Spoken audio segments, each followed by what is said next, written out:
Corrupción Sánchez, que cada día que conocemos una noticia es peor que lo que podíamos conocer el día anterior. O sea, ¿alguien se cree que de 4 que iban en un coche, Sánchez no sabía nada de verdad? Claro, ¿nos quiere decir que esas conversaciones que hemos conocido ahora no se producían en el coche? Él no sabía con quién iba. Pues mire, si lo sabía, mal. Y si no lo sabía, casi peor. Esta gente se gasta el dinero en muchas chorradas, pero luego parece que no hay dinero para los enfermos de ELA. Son 200 millones lo que se pedía para los enfermos de ELA, y solamente tener 22 ministerios en vez de 14 o 15, que podía parecer algo normal, son 1.000 millones el ahorro que se podría tener, ¿eh? Y las pérdidas de correo son 1.000 millones. Telefónica, dijeron que iba a costar 2.000 millones. En ese momento, cuando finalmente se ha hecho la operación, ha costado 2.300.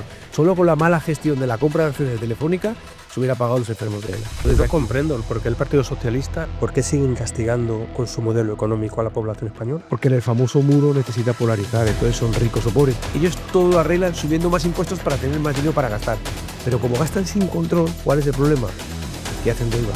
Que al final acaban poniendo en dificultades a todo un país. El poder adquisitivo se ha perdido, porque si nosotros le sumamos la inflación, se ha comido la inflación por completo las subidas salariales que han hecho los empresarios con mucho esfuerzo.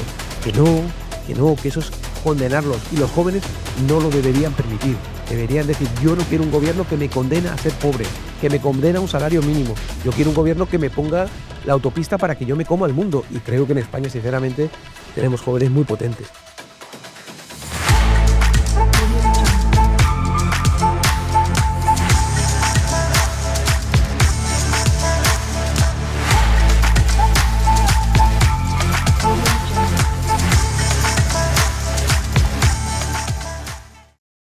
¿Qué tal? Buenas tardes, aquí estamos nuevamente en Sin Filtro con un nuevo podcast y hoy vamos a hablar de esto, de las pesetitas, iba a decir, de los euros. ¿Qué tal, Ignacio? ¿Cómo estás? Vamos a hablar de algo que le gusta mucho al PSOE últimamente, pero le gusta para ellos, no le gusta para el resto de la gente. Son un poco egoístas. Sí, de mucha pasta, ¿no? Lo que tiene el socialismo.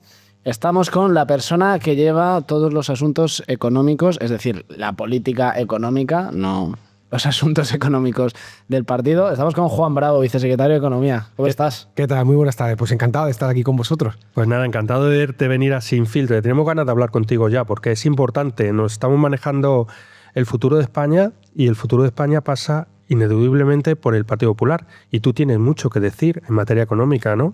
Bueno, yo creo que siempre el Partido Popular nos hemos caracterizado por coger un país en desastre y devolver a los españoles un país en condiciones en el que la gente joven pueda tener futuro, en que la gente mayor tenga aseguradas las pensiones, en que haya una clase media de verdad. Bueno, lo que vemos que estamos perdiendo ahora mismo, ¿no?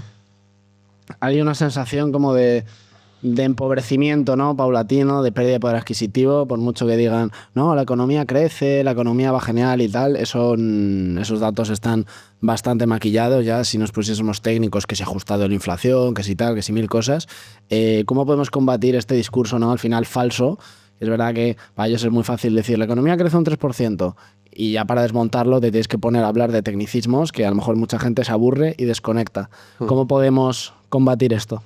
Bueno, lo primero es que yo creo que no es una sensación, es una realidad que la gente pierde poder adquisitivo. Pero vamos a la primera. Ellos hablan de que la economía crece y yo os pregunto, si a España le sumamos el PIB de Portugal, el PIB sería más alto. Pero vosotros estaríais exactamente igual. Eso es lo que pasa. En España han llegado 2,3 millones de personas más. En segundo lugar, ¿cuál es el elemento dinamizador? El turismo. Qué casualidad que es la turismofobia que ellos atacan directamente, es decir, a un sector que aporta empleo, actividad, marca España. Y en tercer lugar, hay una parte que no es gasto privado, que es el gasto público. Y tú dirías, oye, si es gasto público pero es dinero que tenemos, puede ser una decisión. A nosotros nos gusta más la libertad y que la gente pueda hacer, pero sería una decisión. Pero es que resulta que desde que está Sánchez nos ha metido 450.000 millones más de deuda. Quiere decir que nosotros y los más mayores, en los próximos años tendremos que pagar toda la fiesta de Sánchez de estos 7 años, ¿no? Cada español tiene 30 y pico mil. ¿Cuánto tiene de deuda? Cada español, ¿cuánta deuda tiene? Sí, en el entorno de los 30.000 euros. Solamente Sánchez ha metido más de 6.000 euros a cada español en los últimos 7 años, ¿no? Y pensar, fíjate, si os cogéis el libro que ha hecho Paco de la Torre y Jesús Fernández Villaverde analizando el cupo catalán, cuando tú miras la Comunidad de Madrid y miras la Comunidad de Cataluña, ¿sabéis dónde está la principal diferencia? Que Madrid paga 4.000 millones de euros por la deuda y Cataluña paga 13.000. 9.000 millones de euros más. 9.000 millones es la sanidad, es la educación, es la política social. Para que comparemos magnitudes, en Andalucía la sanidad son 15.000 millones y la educación son aproximadamente 7.000. O sea, con 9.000 millones en Cataluña daría para hacer muchísimas cosas. Y ese es el problema, que estos se gastan el dinero que tienen y que no tienen, endeudan y luego vienen otros a intentar poner en orden todas esas cuentas. Pero ese dinero es menos dinero que tenemos ahora mismo. Juan, tú fuiste clave en el milagro económico andaluz, ¿no? Tú cuando entraste en Andalucía y recibisteis las arcas, iba a decir municipales, autonómicas, ¿cómo estaban y qué tuvisteis que hacer? Creo que ese es lo que nos va a pasar en España. Si están los mismos, tiene que pasar lo mismo. Es decir, está María Jesús Montero, está Planas, están ministros que estaban en aquella época, pues lo que... ¿Qué te encontraste? Pues mira, para empezar nos encontramos el único presupuesto de España que incumplía las 3 reglas fiscales que tiene que cumplir un presupuesto: deuda, déficit y gasto. No cumplía ninguna. Era el único de toda España que no cumplía nada, más o menos lo que nos está pasando en el presupuesto de este país, ¿no? Y nosotros lo que hubo que hacer es revertir todo esto. Fijaros, ¿os suena eso de no tener presupuestos? Sí. Pues ellos se fueron a las elecciones sin haber hecho ni haber intentado hacer un presupuesto. De hecho, en el primer gobierno de Juanma Moreno hubo que hacer 3: la prórroga presupuestaria, el presupuesto del 2019 y hacer el del 2020. En un año hicimos 3 en el equipo de Juanma, ¿no? Bueno, pues yo creo que esas son las diferencias. Por eso las cosas, cuando dices el milagro, bueno, hacer las cosas bien, pagar a la gente en plazo, intentar devolver, intentar no generar deuda, hacer equilibrio presupuestario para no endeudar a las generaciones futuras, ser creíble, simplificar trabas administrativas y burocráticas para que la gente pueda desarrollar. Bueno, yo creo que al final no es ningún misterio, ¿eh? Es lo que la gente nos pide en la calle. Si nosotros saliésemos, la gente nos pediría, oye, unos impuestos lo más bajos que me puedas hacer, no te gastes lo que no tienes, gestiona el dinero público de una manera como si el dinero fuera sagrado, sin gastarte, dándole el máximo respeto y no haciendo nada que no harías en tu casa. Ahí me sorprendía la Junta de Andalucía que en un edificio de 8 alturas en el que trabajaban 1.500 personas, las luces estaban todo el día encendidas. Y cuando yo pregunté, me dijeron, no, consejero, aquí las luces se quedan encendidas el fin de semana y todo. Y yo preguntaba, ¿alguno de esos políticos, María Jesús Montero, en su casa cuando se va, deja todas las luces encendidas? Seguro que no. ¿Y los aparatos de aire acondicionado? Seguro que no. Entonces, ¿por qué lo hacen con el dinero de todos nosotros? ¿Por qué no cuidan el dinero nuestro, ¿no? El dinero para que tú con tus impuestos te sientas orgulloso y cada euro de ahorro vaya a sanidad, a la educación, a lo que realmente va a aportar, ¿no? A mí, amigos del PP ahí en Andalucía, me han contado algún ejemplo de alguna cosa que se encontraron cuando llegasteis al gobierno con Juanma Moreno. Algún que otro chiringuito. Sí, claro. Que nada más llegar, que empezasteis ahí a levantar alfombras, instituto de no sé qué, no sé cuántos, cada uno con 4.000 euros de sueldo, y ahí no aparecía nadie y eso era prácticamente un instituto fantasma. Un poco, que ahora lo hemos visto con el hermano de Pedro Sánchez, ¿no? Pero que es muy visual porque es el hermano de Pedro Sánchez, pero ¿cuántos de esos habría en Andalucía? Pues acordaros todo lo que eran los entes instrumentales, toda la administración que llamaban paralela, en la que Juanma nada más llegar lo primero que hizo fue una auditoría por parte de la intervención y una auditoría externa para intentar poner orden, porque como bien decís, esto del enchufismo que estamos escuchando ahora del gobierno de Sánchez es que lo hemos vivido allí. El colocar amigos o el tener instituciones en las cuales el 95% de la capital del presupuesto era destinado a pagar sueldos, era lo que había. Es una institución cultural en la cual el 95% iba a pagar nómina y solo el 5% a promocionar la cultura. ¿Os suena? ¿Es verdad que os suena? Pues eso es lo que nos encontrábamos, o ir a hoteles de 450 euros. Yo estoy convencido que muy pocos de ellos en su vida privada van a hoteles de 450 euros, pero cuando lo pagáis vosotros y los que lo están viendo y escuchando, ahí sí que les gusta el hotel de 450 euros o coger el Falcon, ¿no? Está claro. ¿Y con qué cuajo ahora va Montero ahí a Andalucía? Bueno, con el cuajo que estáis viendo, que va a sacar peores resultados que la oposición de Juan Espadas, ¿no? Va a empeorar los resultados y Juanma va a ratificar su mayoría absoluta, que también nos tiene que animar, porque donde parecía que nunca íbamos a llegar, 37 años de gobierno socialista, todo trabajado con enchufismo, con fórmulas poco democráticas, llega Juanma, abre ventanas, abre puertas, hace las cosas. Tú no sabes que a Juanma hace poco. Sí, lo vi como y lo visteis, o sea, sí. Dices, oye, ¿y qué fórmula mágica? No hay fórmulas mágicas. Trabajar, simplificar, bajar impuestos, ser honrado, escuchar a todo el mundo, no ser sectario. Fijaros, Juanma, en los presupuestos de Andalucía, en todos los presupuestos de Andalucía se han admitido enmiendas de otras formaciones políticas, del PSOE, de Adelante Andalucía. Y diréis, eso es lo normal, ¿no? No. En Andalucía llevaban 14 años sin que se admitiese ni una sola enmienda del Partido Popular. Y Juanma, cuando llegó, entendió que la política es otra cosa, ¿no? Bueno, yo el otro día en un debate que tuve quise mostrar todo mi apoyo a Óscar López para que sea el candidato a presidente por el PSOE en la Comunidad de Madrid. Así que desde aquí también lanzar todo nuestro apoyo a María Jesús Montero para que se presente a esas elecciones y que saque Juanma otra mayoría absoluta. Por supuesto, porque son gente que son sectarios y que no buscan el bien de la mayoría. O sea, se olvidan que ellos lo que son servidores públicos Tienen y todo trabajan nuestro para los demás. Ya. Todo nuestro apoyo presente. Oye, pero yo quiero hablar, quiero cambiar de tercio e irme de Andalucía al Congreso de los Diputados. ¿Cómo estáis viviendo lo que está pasando en España en estos momentos? Es decir, ¿cómo se está sintiendo desde dentro? Corrupción Sánchez. Sí, pero, Fórmula Sánchez. sí, pero ¿es tan escandaloso como lo está viviendo la ciudadanía?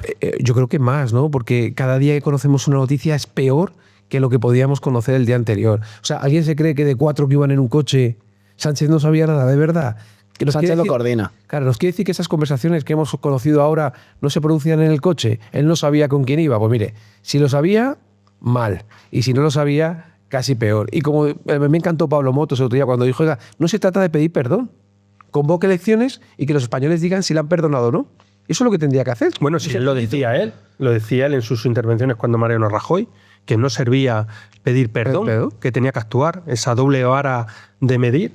Bueno, pero tampoco hay que tratarlo con equidistancia, porque todo lo que estamos viendo es infinitamente más grave que cualquier caso. Pero eran sus palabras, Ignacio. Sí, sus palabras eran que no bastaba con pedir perdón. Pero con mucho menos. Bueno, con muchísimo menos, no tiene que ver nada. Bueno, pensar aquí que han cogido dinero, como estamos conociendo, con el fraude de hidrocarburos han permitido, por no querer cambiar la norma, en el impuesto de hidrocarburos, en el IVA. Estamos hablando de cientos y algunos miles de millones de euros en lo que va a acabar todo esto. Esos son dinero de todos los impuestos que pagan el conjunto de españoles, que en vez de ir a sanidad, educación, políticas sociales o a actividades, va directamente al bolsillo de estos señores o a beneficiarles a ellos. Entonces aquí, si eres mi amigo, te va fenomenal. Y si eres una persona normal, trabajadora, honrada, un autónomo, tal, te complico la vida. No olvidaros que los españoles hemos pagado en el año 2024 140.000 millones más de impuestos y cotizaciones sociales que en el año 2018. Eso aproximadamente, cada uno de vosotros que están viendo, 2.500 euros más por cabeza. Es una pasta. Una pasta. Mucho peor para mí que la corrupción económica es la corrupción moral, porque al final lo que están haciendo es normalizar, ¿no?, un Estado corrupto en el que todo el mundo... Que caiga todo el mundo con ellos, que se lleven la reputación de España por delante y sobre todo, hace 2 o 3 años cambiaron el delito de malversación, diciendo que si tú robabas dinero y te comprabas un coche, estaba mal, pero que si robabas dinero para dar un golpe de Estado o para crear una red clientelar, ¿no?, para mantenerte en el poder, entonces eso es para ahora perfectamente legal. Por lo menos no te condenan. Y a mí me parece muchísimo más grave esa corrupción moral también que se utilice para destruir España o para acabar con el Estado de Derecho. Vamos, si roban, yo prefiero que se compren una casa a que te den un golpe de Estado, personalmente. Bueno, pero pensar además, es que esto no es de ahora. A mí, es que como yo vengo de Andalucía, es que los seres lo justificaban con lo mismo. No, es que estamos repartiendo. No, tú no estás repartiendo con los andaluces, estás repartiendo con tus andaluces. Y ahora no estás repartiendo con los españoles, estás repartiendo con tus españoles, los que te interesan, los Coldo, los Ábalos, los Cerdán, y no etcétera, etcétera. La Jessica, turno, los que están en su entorno. Tío, oye, mira, está bien tomarnos el pelo. Es una vergüenza. Porque España además no es eso, ni los españoles cuando salen a la calle es eso. Bueno, y si hablamos de materia económica, ¿cuál es la diferencia entre el modelo económico del Partido Popular y el modelo económico que está ahora mismo actualmente del Partido Socialista? Bueno, pues yo creo que lo primero es los impuestos, ¿no? Como os decía, 140.000 millones más y en los 4 primeros meses que llevamos del año 2025 en relación con el año 2024, 13.600 millones de euros más, O sea, lo primero es exigir impuestos porque todo el mundo entiende que tiene que pagar impuestos, pero hay que bajar los impuestos. Eso debe ser una prioridad. En segundo lugar, cosa también muy importante, es reducir el gasto político superfluo. A estos no les importa. 22 ministerios, el Falcon, invadir una empresa como Telefónica con 2.300 millones, gastarte en correos deuda de 1.000 millones de euros, tener instituciones que no sirven y sin embargo nos cuesta mucho dinero. En tercer lugar también, reducir las trabas administrativas y burocráticas. A la gente hay que hacerle las cosas fácil. A los jóvenes, a los no tan jóvenes, al que empieza, al que se cae, esa ley de segunda oportunidad. Yo creo que eso, y pensar una cosa, los Next Generation es la gran oportunidad de este país perdido. Ningún presidente del gobierno de este país, ninguno ha tenido 140.000 millones de euros. Y este gobierno no ha ejecutado ni una tercera parte. En el mejor de los casos, incluso la Unión Europea os ha dicho que el 20%. Eso no se le puede perdonar a Sánchez, porque ha privado a toda una generación, está del 2021 al 2027, les ha privado de la mayor oportunidad para haber transformado con fondos europeos, para haber emprendido, para haber hecho tantas y tantas cosas que cómo se dedican pues, a otras cosas. ¿Y que ya conocemos. por qué es incompatible esos recursos económicos que vienen de Europa? ¿Por qué no se ha aprovechado? Porque para eso hay que trabajar. Y yo estoy trabajando en todo país de Europa en el que los fondos europeos no están auditados por organizaciones externas. Todo tipo de auditoría está integrado, es público y no es externo, no lo fiscaliza nadie del sector privado, como si está ocurriendo en los otros 26 países de Europa que están recibiendo fondos europeos. Y ahí es donde está también la corrupción. Claro, y pensar que ni han tenido en cuenta las comunidades autónomas, ni han tenido en cuenta los ayuntamientos, ni han tenido en cuenta el sector privado. Ellos se inventaban, porque ellos eran todos muy listos. Nadia Calviño sabía todo. Sabía tanto que se marchó. Teresa Rivera sabía tanto que se marchó. Y nos dejaron aquí con todo el problema de las renovables, de las nucleares, con todo el problema de los Next Generation. Bueno, se han dejado todos los problemas. No solo es gastar, sino que hay que invertir bien, porque yo veo como Francia, de sus Next Generation, se gasta 1.000 millones en construir un reactor nuclear, Correcto. que eso es 2 años de Ministerio de Igualdad, es decir, vamos a decir que no sería tanto o que se podría invertir en ello, y luego veo como España va a gastar una partida un poco más pequeña, pero también una partida muy grande en reformar sedes sindicales y reformar edificios públicos. Y luego otro tema, hay que gastar bien, porque estás hablando de mucho gasto superfluo, esta gente se gasta el dinero en muchas chorradas, pero luego parece que no hay dinero para los enfermos de ELA. Son 200 millones lo que se pedía para los enfermos de ELA y solamente tener 22 ministerios en vez de 14 o 15, que podía parecer algo normal, son 1.000 millones el ahorro que se podría tener. ¿eh? Y Las pérdidas de correo son 1.000 millones. Telefónica, cuando dijeron que iban a comprar, que ya es invadir, es intervenir, es comunismo, dijeron que iba a costar 2.000 millones. En ese momento, cuando finalmente se ha hecho la operación, ha costado 2.300. Solo con la mala gestión de la compra de acciones de Telefónica se hubiera pagado los enfermos de ELA. Y, perdona, hablaba de bajar impuestos. Sí, ¿Se puede bajar impuestos sin comprometer esos servicios públicos? por supuesto, lo hemos hecho en Andalucía, es el ejemplo más claro, porque alguien puede decir que si hablamos de Madrid, que lleva mucho tiempo, que está muy establecido, pues coge Andalucía. Resulta que donde lo hacemos, además pensad una cosa, mira, si tú coges Madrid, baja impuestos y equilibra el presupuesto. ¿Quién es la comunidad autónoma con los impuestos más altos? Cataluña. ¿Quién es la que tiene uno de los equilibrios más grandes presupuestariamente? Cataluña. Portugal. Gobierno socialista, porque esto no va de izquierda o derecha, va de gestionar bien o mal.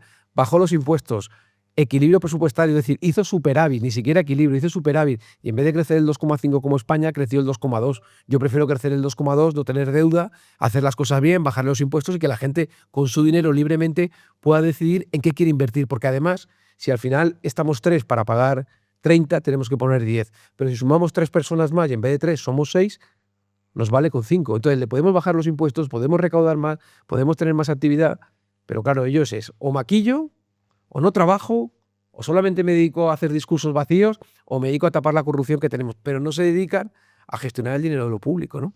El primer ministro de Portugal, cuando llegó a Montenegro, dijo que quería convertir Portugal en un paraíso fiscal para los jóvenes, ¿no? Que fuese con los impuestos más bajos de Europa para los jóvenes, y en cambio España pierde 400.000 jóvenes al año, en su mayoría gente formada con estudios universitarios. ¿Qué medida en concreto que podemos hacer para retener a jóvenes? Oye, incluso que vengan jóvenes preparados. Se habla ya, solo con retener al nuestro vale. Bueno, ya. Claro, pero habéis dicho muchas cosas. En primer lugar, la cantidad de gente joven que se nos va. Hoy en España, por suerte, las cosas están bien. Nadie se va para trabajar fuera de camarero.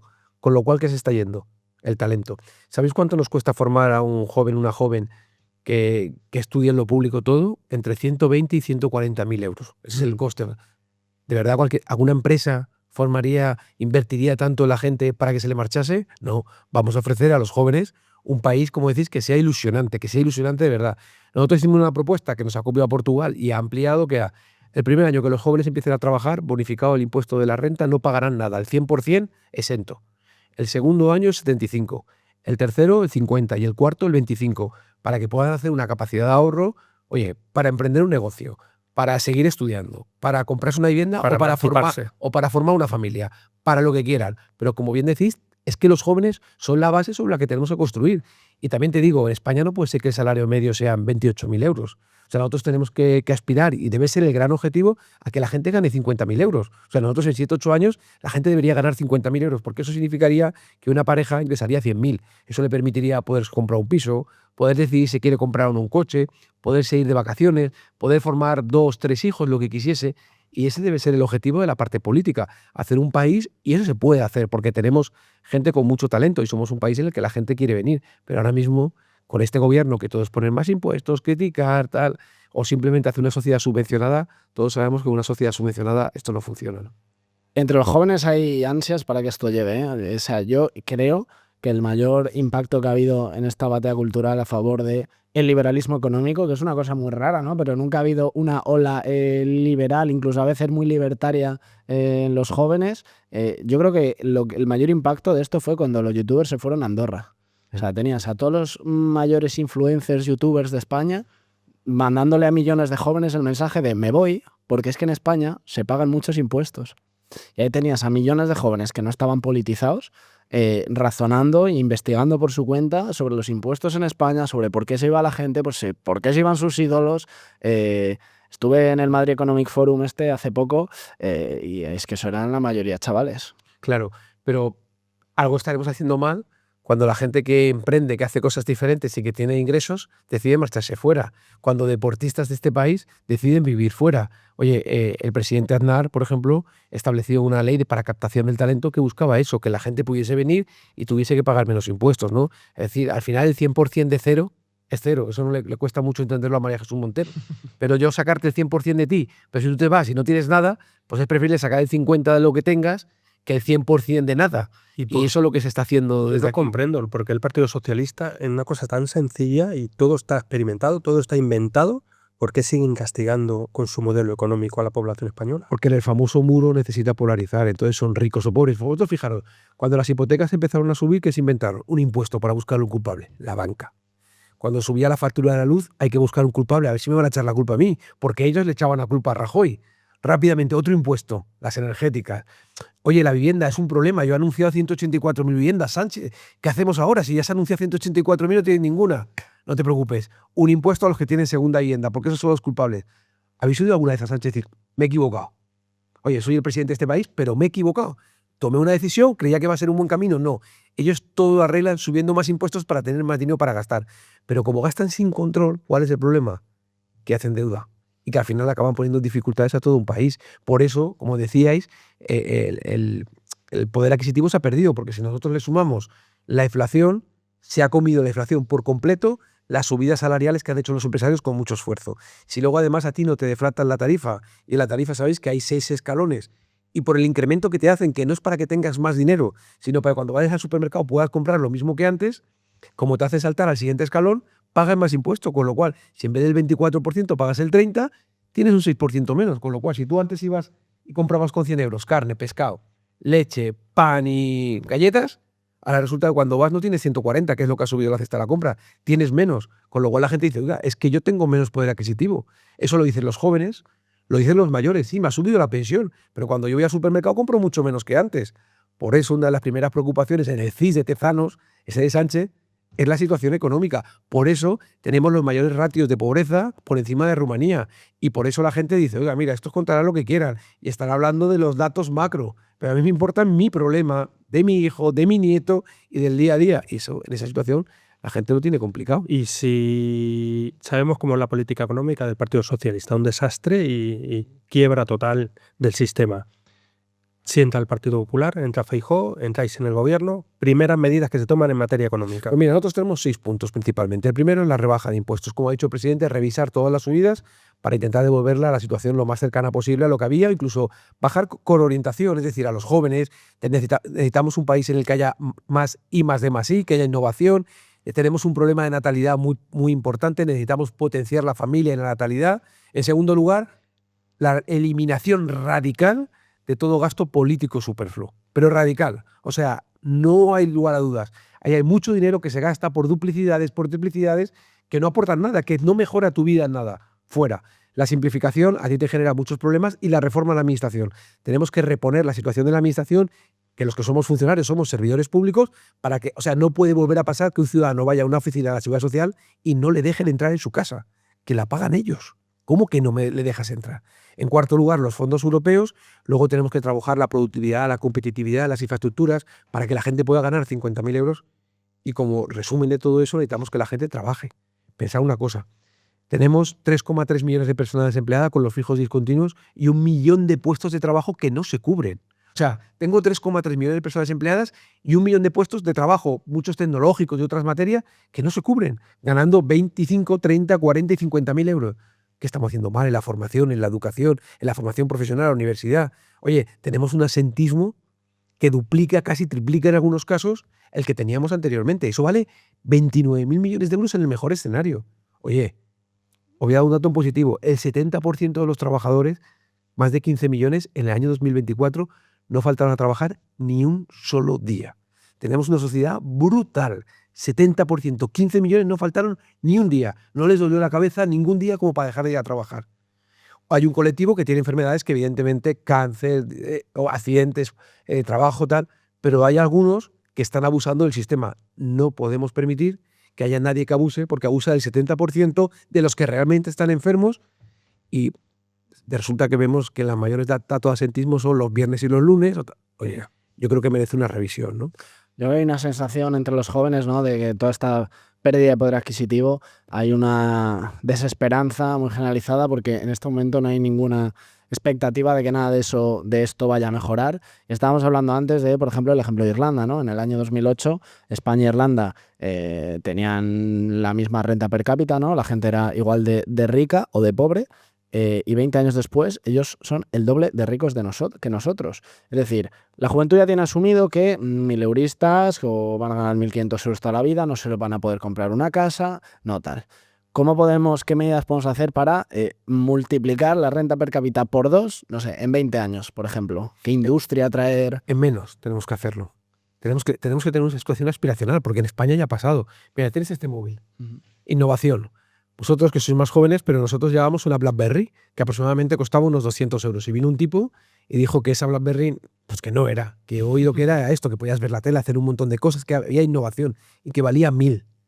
Y todo el mundo entramos a comprar eso. Mucha gente compra teléfonos porque es algo más, no te ha ofrecido algo más que lo que era un teléfono móvil. ¿Sabéis cuánto iba ahí? ¿Cuánto impuesto a sociedades? ¿Cuánto impuesto? Sin pedirle nada más a nadie. Simplemente porque hemos mejorado. Entonces, la innovación es un elemento fundamental. El talento es un elemento fundamental. La inteligencia artificial, ¿habéis visto Singapur? En Singapur ha dicho que todos los que quieran estudiar, más de 40 años, que quieran estudiar inteligencia artificial, se lo paga el Estado. Eso es una apuesta decidida. Eso es ir a por algo. Porque tú hablabas de Irlanda, pero tenéis Estonia, también está haciendo las cosas muy bien. Singapur, como con innovación, o sea, haciendo cosas que tengan valor añadido. Pero la innovación es desde el turismo, la innovación está en la industria, si tenemos energías renovables.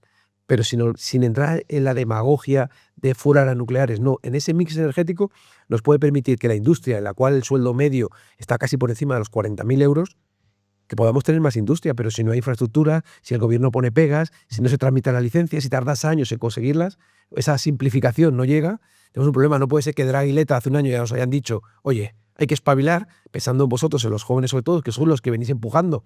Porque además siempre ha sido así. O sea, hay un momento de sociedad civil que, como tú decías, cuando alguien te dice, no va a salir, digo, sí, porque hay una sociedad joven, muy joven, con unos valores de libertad, principios liberales, del esfuerzo, del sacrificio, en el que ellos sí que creen, No, lo hay de verdad. y que no quieren tanto un papá Estado, sino un papá Estado para cuando tenga un problema, pero no para el día a día. Yo el día a día me lo trabajo yo me lo trabajo. Y yo quiero tener mi oportunidad. Y si me caigo, tener una ley de segunda oportunidad, pero para cuando me caiga. Y si tengo un problema, para cuando lo tenga.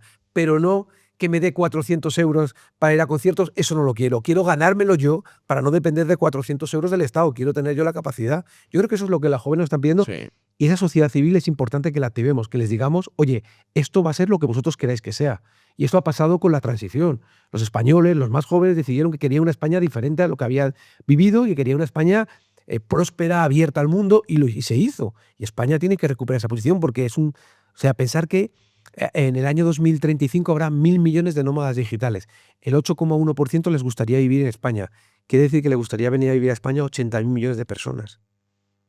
Preparemos un país para que la gente, los mejores, quieran venir y los que estén aquí tengan la oportunidad y no tengan que comprarse un piso porque su padre o su madre o sus abuelos le tienen que hacer un préstamo. Que no, que a los padres y a los abuelos ya han hecho todo el esfuerzo de levantar este país y los jóvenes tienen que tener las capacidades para que ellos también lo puedan levantar y no dependan siempre de un sueldo de 1.300 euros o 1.400. A mí cuando se habla tanto del salario mínimo digo, pero debería ser residual, no nos tendría que importar cuánto fuera porque fuera tan poca la gente que lo esmerase. Pobre. Y hay que hablar de un poco la estafa que hay a raíz de eso, porque muy bien, han subido el salario mínimo, pero con la inflación se han beneficiado más bien poco de la subida del salario mínimo. Y el salario mínimo son el 13% de los trabajadores. Es decir, que el 87% de los trabajadores y todos los empresarios de España se han arruinado porque no ha subido el salario medio, no ha subido la riqueza. Es decir, el 87%, por ejemplo, quien ganaba 1.400 euros antes, ganaba 2 salarios mínimos y tenía mucho más poder adquisitivo. Por supuesto. Ahora es infinitamente más pobre. Y esa persona que ganaba 1.400 euros, que es la mayoría, es infinitamente más pobre. Ahora hemos ido al revés. O sea, en vez de que el salario mínimo fueran para arriba y toda la economía fuera subiendo, lo que ha hecho es que las rentas medias han ido cayendo. Y ahora el salario mínimo es el más cobrado de España. No, claro, eso es un problema de país. Porque además pensar una cosa, mirad, nosotros tenemos un problema de pensiones en que hay un desfase aproximadamente en torno a los 60.000 millones de euros. Luego los préstamos, los gastos impropios, vale, me da igual, 60.000, ¿vale? O sea, lo que cuestan las pensiones con respecto a las cotizaciones. Si en España la gente ganase 40.000 euros en vez de una media de 28.000, no tendríamos problemas, se podría pagar todo eso. Entonces, ¿cuál es el problema? Que tenemos que aspirar a hacer una sociedad con gente que está mucho más preparada de lo que estaba mi generación, a la que hay que abrirle todas las puertas de un país para decir, este es vuestro país. Desde la transición, desde vuestros abuelos, vuestros padres, con mucho trabajo y mucho esfuerzo, lo han dejado preparado para que tuvieseis estudios, para que tuvieseis idiomas, para que tuvieseis un país democrático, que no es con Sánchez, pero volverá, que no se preocupen. Ahora es el momento de decirles, esto es lo vuestro, comeros el mundo, poner a España donde está, volver a recordar esa España que ganó, que conquistó América, esa España de los deportistas que conquistan el mundo, esa España de las startups que van a cualquier sitio y son capaces de competir, esa España la que hemos construido para los jóvenes, pero no les digamos que su solución es ganar el salario mínimo, que su solución es darle 400 euros o que su solución es que no pueden comprar un piso porque tienen que compartir un piso alquilado, que eso es condenarlos. Y los jóvenes no lo deberían permitir. Deberían decir, yo no quiero un gobierno que me condena a ser pobre, que me condena a un salario mínimo. Yo quiero un gobierno que me ponga la autopista para que yo me coma el mundo. Y creo que en España, sinceramente, tenemos jóvenes muy potentes. Y si vamos y hablamos de los autónomos, porque a mí me preocupa el tema de los autónomos, están ahogados fiscalmente. ¿Qué vamos a hacer con los autónomos, Juan? 3,5 millones de autónomos tenemos, números redondos. Y les hacemos hacer del orden de 40 horas al año solamente para hacer papeles. Para empezar, una de las propuestas que lleva el Partido Popular es que se hagan papeles una vez al año.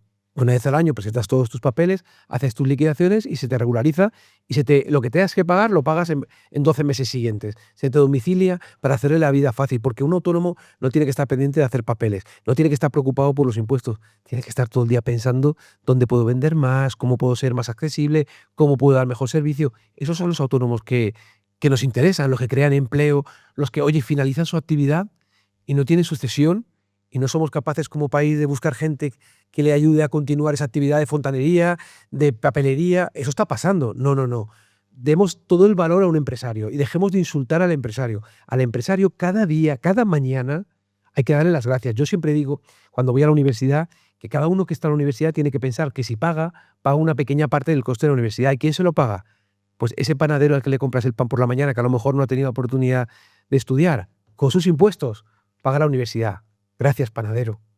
A ese taxista que a lo mejor me puedo acercar o al del metro, gracias por hacer ese trabajo. Cuando voy al supermercado o a la tienda de barrio, gracias por hacer esto. Gracias por ayudarme. Cuando voy a comprarme las zapatillas o la ropa de deporte, gracias por crear empleo, gracias por generar actividad, gracias por darnos servicios, gracias por construir ese tejido comercial que nos permite llegar, gracias por jugarte tu pasta cada día, gracias por asumir la crisis del 8, por asumir la crisis del 20, por pagar más impuestos que nunca. Yo creo que es el momento también de devolverles a esa gente que llevan bastantes años con un esfuerzo muy grande, ¿no? Es que los socialistas son tales deficientes intelectuales en lo económico o son tan malintencionados que al final quieren hacernos pensar que la riqueza es como una tarta y que si tú coges un trozo significa que se lo estás quitando a otro, como que es muy limitado, cuando la riqueza se puede crear y se puede generar y podemos ser mucho más ricos y que generar riqueza y que haya ricos y que la gente sea más rica no significa que otros son más pobres. Y ese es al final el mensaje perdedor, ¿no? Que nos quieren inculcar y que quieren que no salgamos adelante. Yo creo que hay una cuestión de mentalidad, ¿no? De ese paternalismo del Estado y esa mentalidad socialista perdedora para que la gente se piense que esta es la única opción que hay, cuando hay millones de ejemplos de que esto no es así. Y creo que aquí tenemos mucho trabajo. Pensad una cosa, en Italia tiene aproximadamente un 50% de población que nosotros y tiene casi el doble de PIB, no así grandes números, ¿vale? Alemania tiene el doble de población que nosotros, un poquito menos, pero prácticamente y tiene casi el triple de PIB que nosotros. cuánto margen, como tú bien dices, cuánto margen tenemos de mejora, cuánta capacidad tenemos para hacerlo. ¿Que somos peor? Yo no creo que seamos peor que Alemania o peor que Italia, ni muchísimo menos, y me niego a aceptar eso. Tú decías, falta de conocimiento, no, yo creo que es mala intención. Porque, oye, yo cuando no sé de algo escucho, me reúno con gente y al final acabas aprendiendo si tienes ganas de aprender y te dejas aconsejar. Pero es que ellos son los que vienen a defender a los pobres, ¿no? Si acabasen con la pobreza, ¿quién serían sus clientes? No, Tiene que haber pobres. la multiplica- Tiene que haber cada vez más pobres, porque necesito que me voten cada vez más. Pero si yo vengo a arreglar la pobreza y arreglo la pobreza, porque yo soy el partido de los pobres, entonces ¿a quién? No, resulta que el partido el del taxista, el partido del paradero, el partido de la tienda de deportes, es el Partido Popular. Es el de los que no pueden salir de aquí, porque ellos siempre encuentran espacios para trincar. Siempre. Somos nosotros los que intentamos que todo el mundo vaya a la par creciendo, ganando poder adquisitivo, teniendo una vida digna, pudiéndose comprar un piso, pudiendo tener una familia, teniendo una familia que puedan estudiar en lo público, en lo concertado, en lo privado, o sea, dando libertad para que la gente pueda elegir, que yo creo que es realmente la grandeza que tenemos. Entonces, Aquí. Vale. No, que como decía, ¿cómo se alivia esa presión fiscal a las familias sin romper ese equilibrio necesario que tiene que haber en la sociedad a nivel económico? Pues lo decíais, con la innovación, es decir, haciendo cosas que cada vez tengan más valor añadido para que podamos recaudar sin necesidad de subirle y al revés, le podamos bajar. El ejemplo lo tienes en Andalucía. En Andalucía se ganaron casi 400.000, más de 400.000 contribuyentes. Claro, cuando estamos 3 pagando impuestos y sumamos un cuarto, podemos recaudar lo mismo poniendo un poquito menos todos nosotros. Esa es la clave, siendo un país atractivo. Ahora, si tú le dices a uno que viene de fuera que no puede venir aquí, que tarda 3 años en que le reconozcamos el título y por lo tanto no puede trabajar con la titulación oficial que viene, porque resulta que el ministerio no es una prioridad. Cuando te decimos, si te quieres comprar un piso, tú vas a pagar el doble porque eres extranjero. ¿Desde cuándo España es eso? ¿Desde cuándo en España le cobramos el doble a alguien que viene a trabajar, que viene a aportar, que viene con su familia? Pero que no nos acordamos quién es España. No, oiga. Y sin embargo, otro tipo de inmigración les vale todo, quieren meterlo todo y da igual si luego se quedan en la calle, si tienen dificultades, si no tienen permisos, si no tienen formación, si van a tener unas dificultades enormes. No, mira, aquí a los que vienen hay que recibirlos con posibilidades de trabajo, con posibilidades de desarrollo, con posibilidades de actividad, porque realmente es lo que nos interesa. Entonces, yo creo que esa es la fórmula y claro que podemos revisando los impuestos, lo hemos hecho con el gobierno de Aznar. Y es verdad que con el gobierno de Rajoy hubo que cuadrar la situación al principio porque había un agujero de más de 40.000 millones, otros 35.000 millones de facturas sin pagar en los cajones, había otros 25.000 millones de déficit tarifario, un déficit escondido que afloró la Unión Europea. Es decir, Montoro se encontró en su momento con una situación muy complicada, pero luego, cuando se llegó con un 24% el tipo mínimo de IRPF y se fueron con un 19%. Por primera vez se pusieron ayudas para las familias numerosas, 1.200 euros al año. Si era especial, otros 1.200, 1.000 euros más para las guarderías, 1.200 euros más para personas con discapacidad, una subida de las pensiones que en el cómputo del gobierno de Rajoy subió por encima de la inflación. Oiga, yo creo que la gente sabe cuando está el Partido Popular, se bajan impuestos, se ayuda y la gente crece, porque se les deja trabajar, que no es mérito del Partido Popular, simplemente es poner el marco adecuado para que la gente pueda desarrollar. Yo creo que tendría que haber una asignatura de economía doméstica en los Totalmente de colegios. acuerdo. No te voy a decir tampoco de macroeconomía, aunque no estaría mal que se viese, pero hay muchos países como Irlanda que es economía doméstica, te enseñan que no tienes que gastar más de lo que ingresas, te enseñan 4 principios básicos y luego también habría que hacer algo en las universidades, porque en la Facultad de Económicas de la Complu, por ejemplo, Keynes era la religión, o sea, eso era misa y en todas las asignaturas Keynes. Sí, Adam Smith a lo mejor se ha mencionado en algún momento, pero se ha obviado a Hayek, a Friedman, se ha obviado el liberalismo absolutamente y te manipulan y te enseñan el multiplicador keynesiano y te enseñan, ¿no? en un gráfico de PIB que si subes el gasto público, el gráfico se gira a la derecha, por tanto, sube el PIB. Claro, cachondo, pero no te dicen de dónde viene ese gasto, no te dicen que tienes que subir impuestos, no te dicen que por otro lado también está decreciendo la economía, la productividad y otro tipo de cosas. En Alemania, cuando cayó el muro, ¿para dónde iba la gente? ¿Hacia dónde iba? ¿Hacia el comunismo o hacia la libertad? Evidentemente. Y en Corea del Norte y Corea del Sur, donde se producen los problemas. Y de Venezuela, la gente de Estados Unidos que se va a Venezuela, de Venezuela se van a Estados Unidos. Y 2 de Cuba. Entonces, ¿por qué la gente es tonta? Todo el mundo. La gente no le gusta la libertad, no le gusta desarrollarse, no le gusta tener una familia, no le gusta trabajar. Claro que sí, hombre, no. A los que no les gusta trabajar es a ellos. Y se piensa que al resto de españoles no. A los españoles les gusta trabajar, les gusta esforzarse, les gusta sentirse orgulloso, poder mirar a su familia a la cara, a sus hijos y decir, oye, yo trabajo, yo aporto, yo ayudamos y yo contribuyo con mis impuestos. Claro, los justos y necesarios, los mínimos posibles. No pagar 140.000 millones más, que son 2.500 euros más por español, para que se los lleven Sánchez y sus amigos. Hombre, yo creo que eso es difícil de justificar. Por eso, como tú bien dices, esa parte de formación yo creo que es fundamental. Y sobre todo explicarlo todo, para que la gente libremente pueda ver y valorar cuál es la política o el gobierno o cuál es la economía que él quiere. Explícamelos todos, también a Keynes. Yo cuando vea diga, oye, pero No, es que esto total, me total. genera deuda y lo va a pagar, si no yo a lo mejor mi hijo y mi nieto. Ya, pero es que yo quiero dejarle mejor lo que estaba. Ah, pues eso no es. Ah, vale. Pues venga, vamos a ver. Y pongamos ejemplos de lo que pasa en este país. ¿Sabes? Pero es tremendo, pero además, esto te estoy poniendo el ejemplo en económicas, pero luego, por ejemplo, en política, yo me acuerdo, primera semana de clase, te explican la diferencia entre democracia representativa y democracia participativa. Te dicen, democracia representativa, pues como la mayoría de países de Europa, como España, que se presentan unos candidatos, tú les votas para que te representen, etcétera. Luego te dicen, democracia participativa, Grecia y el 15M. Y te quedas acá igual, ¿no? o sea, y esto se está dando en las universidades, que del tema de las universidades se habla mucho de, pues eso, del activismo, de episodios de cancelación y tal, que no son tan estructurales ni son, vamos a decir, que tienen tanto impacto. Pero es que esto se está viendo en las asignaturas, de que un chaval llega con 18 años a políticas de la Complu y le ponen como ejemplo de democracia participativa el 15M. Justo el 15M, que es el ejemplo de Pablo Iglesias y sus amigos, y hemos visto todo lo que han hecho, ¿no? Que yo creo que es por lo que han perdido cualquier apoyo que pudiesen tener por ese motivo, ¿no? Entonces, la universidad es como la cantera La Masía o Valdebebas, ¿no? Para un equipo de fútbol. Ahí está labrándose el talento y ahí tener a los profesores que tienen en sus manos el talento de este país. Oye, yo creo que tenemos que hacer también alguna reflexión en la universidad, que tiene que estar más cerca de las empresas más cerca de la universidad. Hay que formar orientados también a los nuevos empleos, ¿no? Yo creo que tenemos un reto también como país, pero si lo hacemos de la mano, como pasó en Andalucía, todo el mundo se sube. Habrá algunos que no. Siempre dicen que hay un 5% que no van a entrar. Hay que identificarlo rápido para separarse. Pero el 95% de la gente, con más fuerza o con menos, va a estar. Y yo estoy convencido que en la universidad hay muchísima gente que quiere cambiar y que quiere convertir a la universidad en algo referente y que sigamos siendo la base de formación de los jóvenes, ¿no? Para que este país vaya como un tiro, ¿no? No tenemos otra. Oye, En mi caso consiguieron el efecto contrario. cuando te dijeron lo de... te quedaste Las claro, ¿no? políticas de la Complu, en mi primera semana me ocurrió eso. Y también dijo una profesora, bueno, pues espero que en mi clase en pleno siglo XXI nadie sea monárquico. Y digo yo, digo, bueno, ¿qué pasa? Digo, ¿cuál es mi situación ahora? ¿Sabes? Digo, ¿estoy suspenso? ¿O qué? Digo, no sé. Pero ¿Y suspendiste?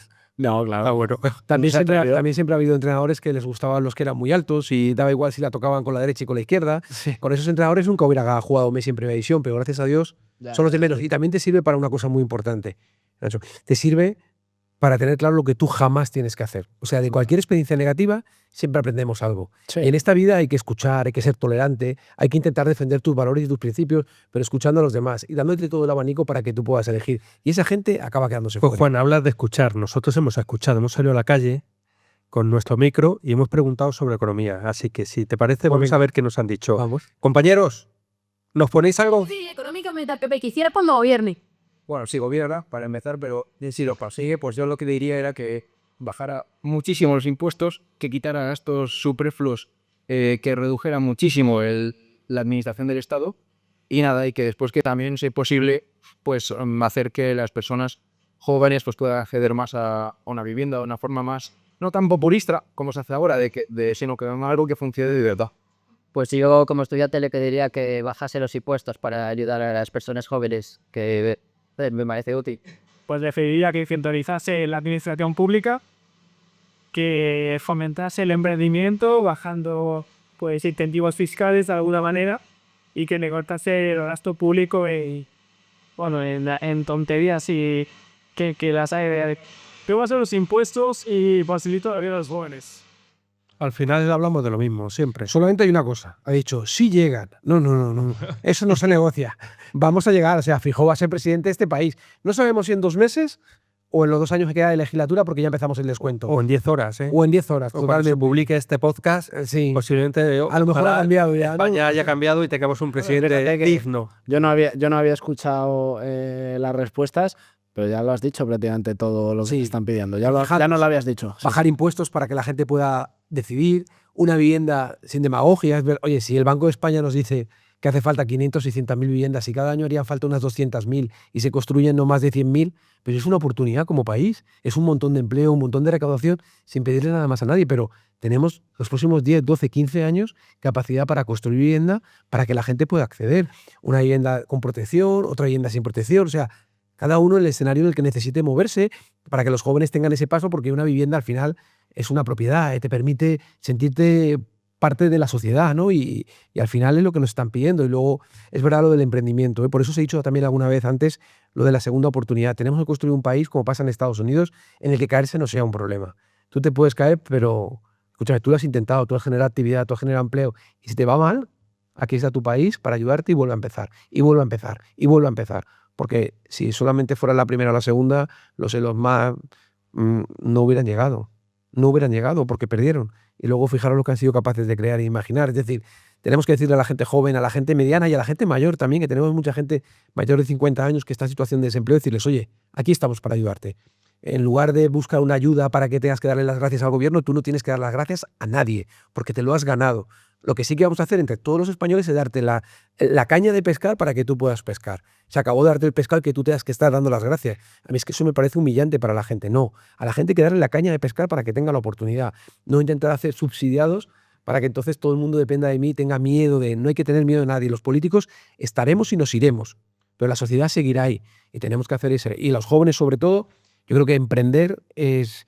O sea, fijaros que a veces sin querer hasta para el concepto decimos emprender casi a veces para no decir empresario. Es un emprendedor, no es un empresario, con orgullo. Crea empleo, crea actividad, se levanta por las mañanas, se acuesta con su problema, se levanta con su problema, trabaja cuando es necesario. Oiga, gracias, como siempre, a los empresarios por lo que hacen, ¿no? Y con tanto desfalco que está habiendo ahora en España, con la crisis absoluta que hay de valores y económica, ¿tenemos margen para sacar adelante estas peticiones? Sí, por supuesto que sí. En cuanto pongamos un poquito de orden, si queréis que empezamos a hacer análisis de gasto público.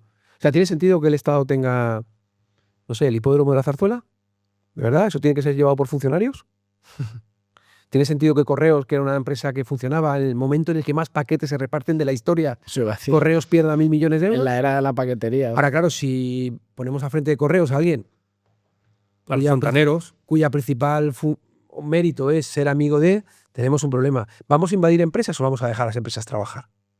Yo creo que hay que dejarlas, ¿no? 2.300 millones. ¿Vamos a tener cuántos ministerios? ¿Cuántos vamos a tener? ¿Cuántos asesores? ¿Cuánto gasto de...? Lo decían ahí también, oye, centralizar.